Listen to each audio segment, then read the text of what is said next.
Da-da-da.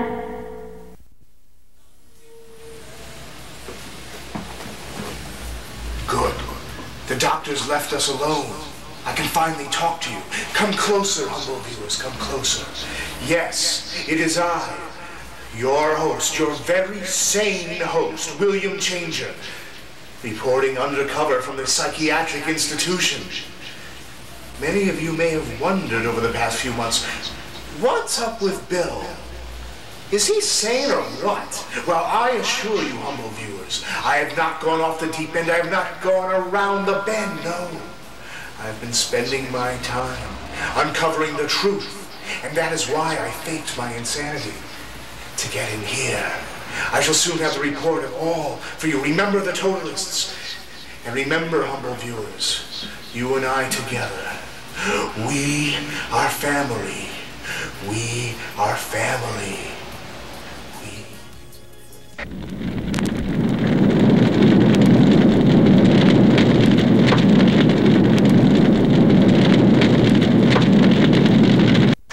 Our story so far. Satan is searching hell for 3 renegade souls. Stephanie, his living love slave. Jerry, a kid having a near-death experience who wound up in hell through some crazy kind of computer error. And Vince, his guide. Meanwhile, the 3 heroes searching for the gateway to limbo have wound up in the stupidest place in hell.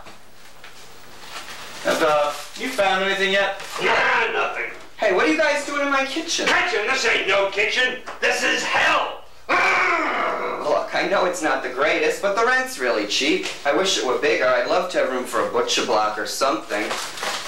Listen, guy, come here. We're running really low on budget, and we can't really afford location shots anymore. So just humor the guy, the big guy there with the bag on his head, because, you know, we'll be out here in a couple seconds, and, listen, next time he roars or something, just appear terrified here. Yeah, but... How was that? Welcome, lost souls, to Polly's Joy House of Crystals and Holistic Nutritional Whole Health Emporium. Can I perhaps interest you in a tabbouleh wheat germ enema? No thanks. I can't find my way out of here. Perhaps I can interest you in one of our magnetically attuned full body facial clay wraps. You look uptight. Oh, no thanks. But we need to find our way to limbo. Oh man, you're so linear. Here, why not try this Kitaro subliminal persuasion tape? While you listen to the strains of the gentle hippie harp, subsonic hypno-chanting will teach you to rationalize your hidden desire to dominate people. Jerry, make her turn the music off. I'm getting depressed. All I can think about is sitting by an open window while the rain falls and dwelling soulfully upon my lost loves of youth. I think I'm gonna puke. Jerry, I can't find my way out of here. Do something. This music is filling me with an intense desire to eat a bottle of Nemutals and spend my last moments writing poetry. Look, why don't you just tell us how to get out of here? Look, I'd like to help you, but you're going to have to change your concepts of locality. I mean, here. I don't even know what that means. No matter where you are, you're pretty much here, aren't you? Also, I don't appreciate this hostility. Of course it's possible I'm projecting. Could I interest you in a copy of Shera Malinka's Zen and the Art of Self-Actualization through conning people out of their money? Listen to me, you new age hippie. I'm being chased by the devil, and I'm not even supposed to be down here. Alright? So self-actualize that. Now you either tell us how to get out of here, or I'm going to start yelling holy words at you until you wish you were a pile of tofu. Now shut the music off. Alright, why didn't you say that in the first place? I can take directness. Good. I'll find a map of Limbo somewhere. It's just right down here. I'll be right back.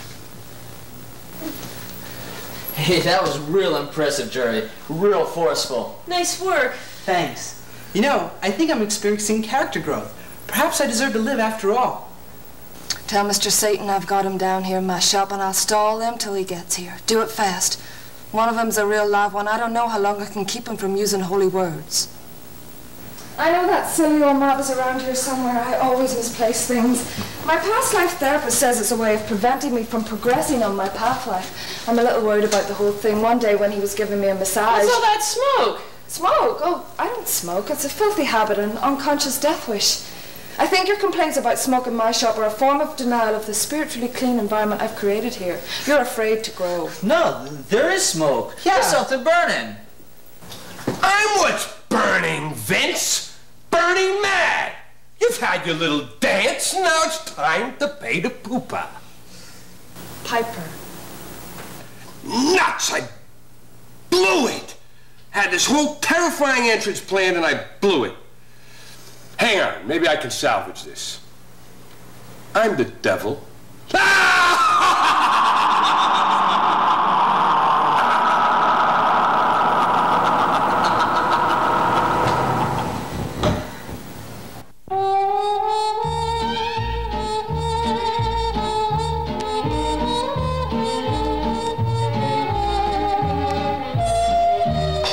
Hello, I'm Mr. Fact with today's fact. A form of polo using trucks instead of horses is gaining popularity in Islip, New York. And that's a fact.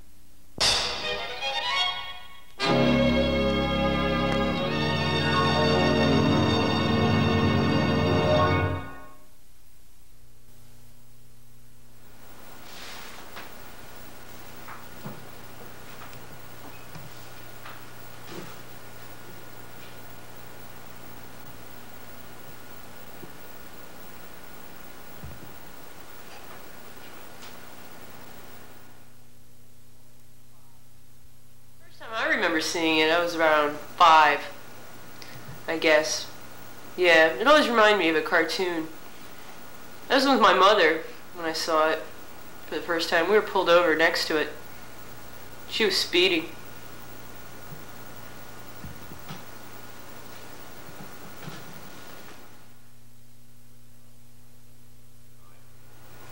When I first saw it, and I thought it was the most amazing thing I'd ever seen in my life. I saw them destructing the marquee, and I wanted it. So I asked for it, and I got it.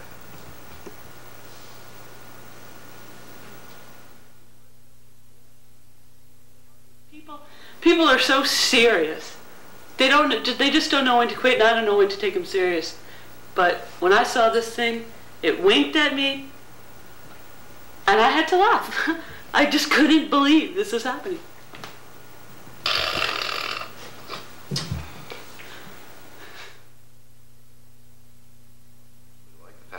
People could stand under it when it was pouring rain and this thing was watching over them and it wasn't really quite sure what they were going to do with their day. I like the fact that I could look at it. I always related to the hookers, you know? In the middle of the grime and grunginess, there's this little bright spot that it shines out all the rest. It's illuminating light and browns and yellows. And when they were tearing down the marquee, I went to Craig, the construction foreman, and I said, well, I've got to have that. It's me, it's what I need. And he said, well, give me $600 or give me your body. So of course I gave him my body.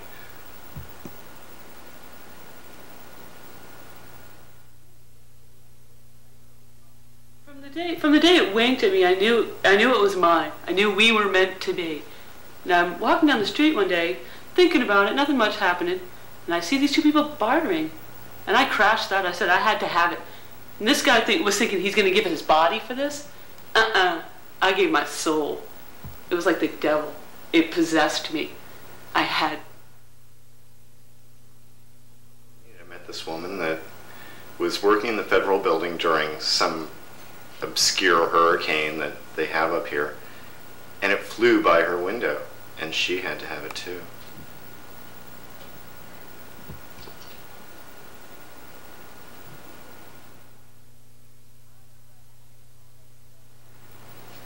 I don't know about having it and all that stuff.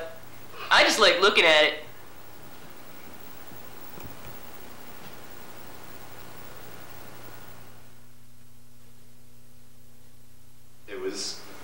such a feeling getting it all to my own. And all of a sudden this child toddled down the street and bumped into it.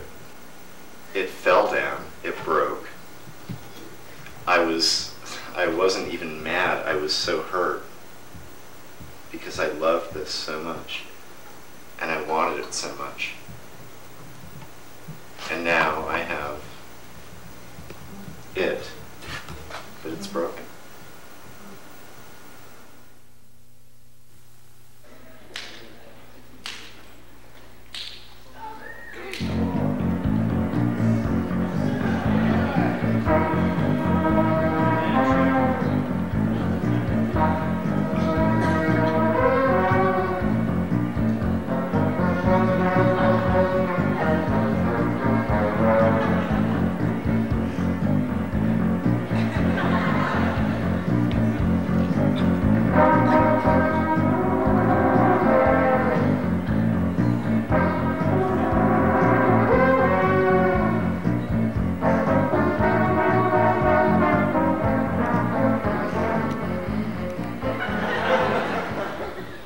Let me get this straight, ma'am.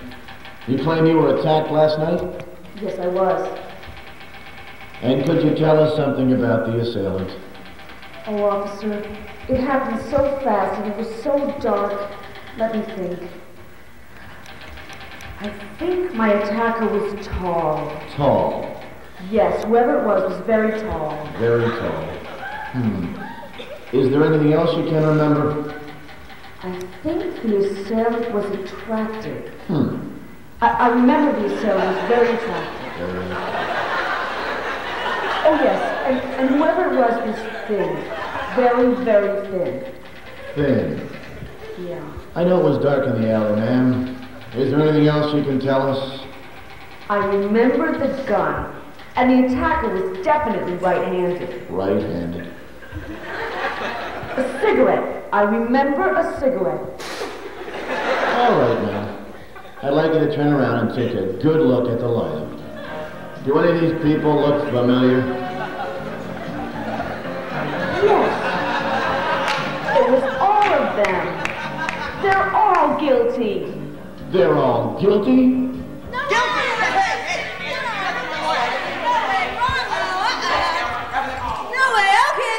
Put your hands together!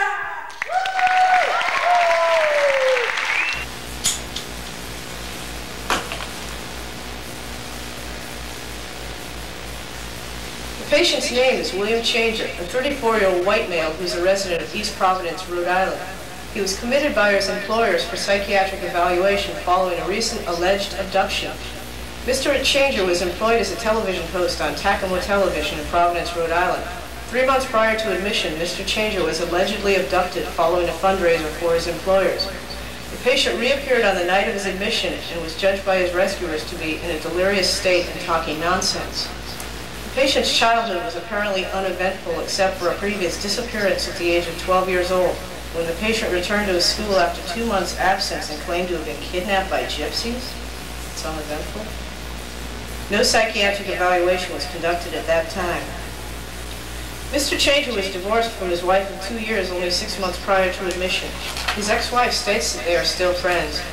Mr. Changer's father was a shoehorn salesman who died at the age of 52 from septicemia following an ingrown toenail.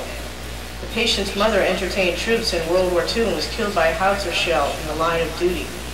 The patient has 11 brothers and 1 sister who was born a hermaphrodite. All are in good health and living out of the state. Can't blame them. Mental status examination shows that Mr. Changer appears to be somewhat disoriented and repeatedly asked why he was admitted.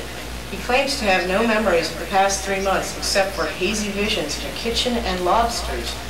His memory of his rescue is also incomplete, and he has difficulty recalling details of his time in the hospital. Preliminary evaluation of this patient indicates a psychiatric breakdown following a traumatic event. Mr. Changer should be retained for further evaluation, and the history of a similar disappearance as a child should be investigated further to determine whether or not there is a relationship to this recent abduction.